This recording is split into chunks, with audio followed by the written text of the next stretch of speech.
আল্লাহর সাথে আমাদের সম্পর্ক অনেক কমে গেছে। আমাদের আমল, আমাদের ইখলাস, আমাদের তাহাজ্জুদ, আমাদের রোনাজারি, আমাদের নওয়াফিল, আমাদের গুনাহ থেকে বাঁচার প্রবণতা, আমরা এদেশের মানুষের হৃদয়কে জয় করবার জন্য যে যোগ্যতাগুলো, যে সিফাতগুলো, যে কোয়ালিটিগুলো, যে গুণগুলো আমাদের অর্জন করা দরকার ছিল, সেগুলো আমরা আজ অর্জন করতে পারছি না।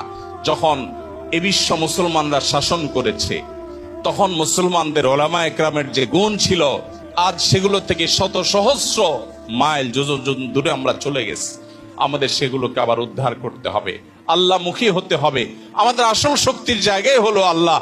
আল্লাহ যখন আমাদেরকে তৌফিক দিবেন, তখনই আমরা কাজ করতে পারবো। এই জন্য আল্লাহর সাথে সম্পর্ককে সুনিবিড় করার প্রচেষ্টা আমাদের মধ্যে অব্যাহত থাকতে হবে। আমি 8টি পয়েন্টকে আবার বলে দিচ্ছি। 1, আমাদের নিয়তগুলো বিশুদ্ধ হতে হবে। কেন আমি কাজ করব, আমার উদ্দেশ্য আসলে কি? আল্লাহ সন্তুষ্টি ছাড়া বৈষয়িক কোনো বিষয় যেন আমার মাথায় না আসে। নাম্বার 2, আমাদেরকে ইসলামের বেসিক বিষয়ের যে জ্ঞান, ইসলামের ইতিহাস, কোরআন এবং হাদিস সম্পর্কে গভীর পাণ্ডিত্য অর্জন করতে হবে। ভাষা জ্ঞান নিয়ে দাওয়াতের ফিল্ডে যদি আমরা নামি, ইসলামের লাভের চাইতে ক্ষতি বেশি হতে পারে। নাম্বার 3, জাগতিক বিষয়ে আমাদেরকে সম্যক ধারণা নিতে হবে। আজকের পৃথিবীতে কি চলছে, মানুষ কি ভাবছে, কোন আদর্শ, কোন নীতি চলছে, সেগুলো আমাদেরকে রপ্ত করতে হবে। নাম্বার 4, আমাদেরকে জানা বিষয়ের উপর আমল করতে হবে। জানা বিষয়ের উপর যদি আমরা আমল না করি, বেআমল আলেম যত পণ্ডিত হোক, যত জগৎকে জানুক, যত ভাষা সে রপ্ত করুক, তার দ্বারা আর যা হোক আল্লাহর দ্বীনের কোনো উপকার হবে না। নাম্বার 5, সাহচর্য এবং সোহবত, সিনিয়রদের তত্ত্বাবধান, এটা গুরুত্বপূর্ণ। নাম্বার 6, মানব সেবা। মানব সেবা মানে শুধুমাত্র আর্থিক সেবা নয়, বহুবিধ সেবা।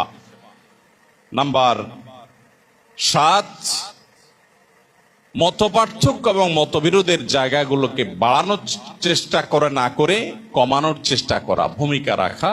নাম্বার 8, আল্লাহর সাথে গভীর সম্পর্ক রাখা। আল্লাহ রাব্বুল আলামিন এই গুণগুলো আমাকে, আপনাকে, আমাদের সবাইকে অর্জন করার তৌফিক দান করুন।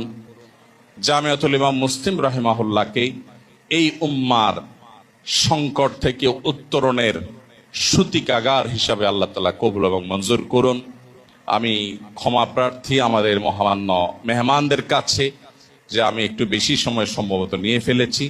আল্লাহ রাব্বুল আলামিন আমাদেরকে জানা কথাগুলো, শোনা কথাগুলো অনুযায়ী আমল করার তৌফিক দান করুন। ধন্যবাদ সবাইকে। জাযাকুমুল্লাহু খায়র।